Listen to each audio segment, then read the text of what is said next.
Hey YouTubers, I was in the middle of making a video a second ago and the batteries died, so I had to swap them out. So now the motor's a little bit warmer. I really want you to hear what a cold start sounds like.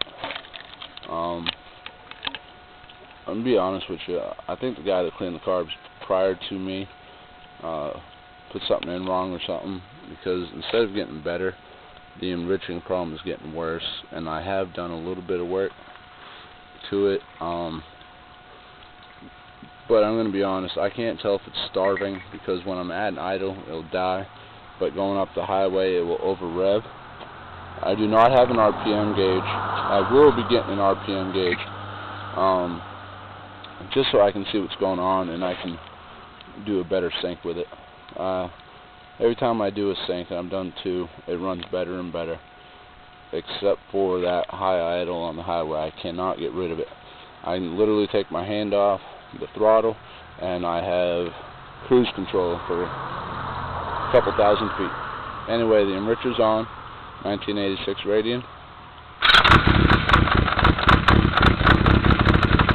Oh, I'm probably running out of gas, which is something this bike loves to do.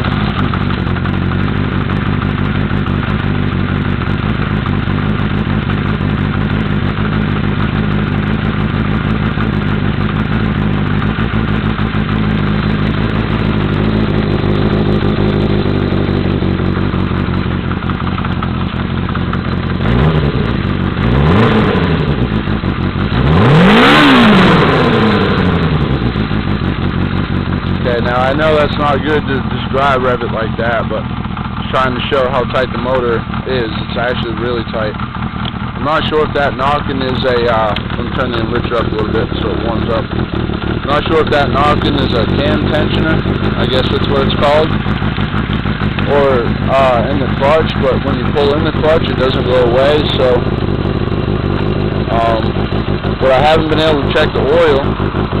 That was the main reason for this video, other than to show what it looks like. It's 1986 XY600S Radian.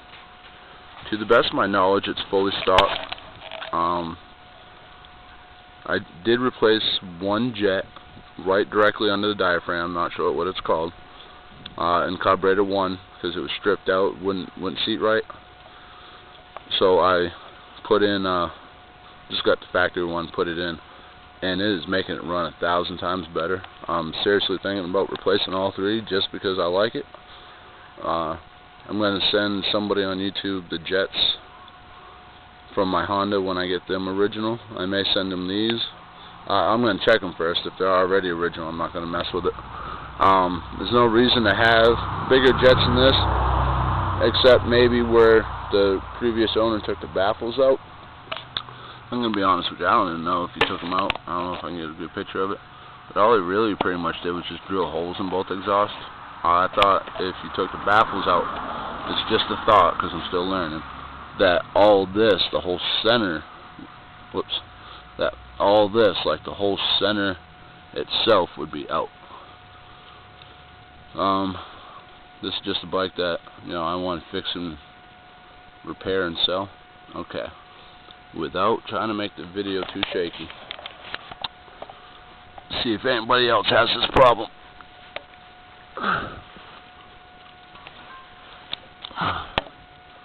Right about here.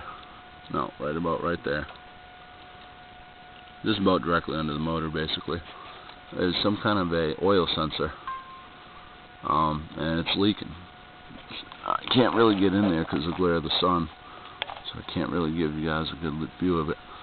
But it's got the wire coming off of it, so I know it's a sensor. I just don't know if it's a pressure sensor or a level sensor, but it is leaking hardcore. The guy, when I bought it, was forthcoming. He said all it needs is a new gasket. But, I won't know until I take it off if it's going to need a gasket or if it's going to need, the new pressure switch cover itself. I really can't get you guys under there.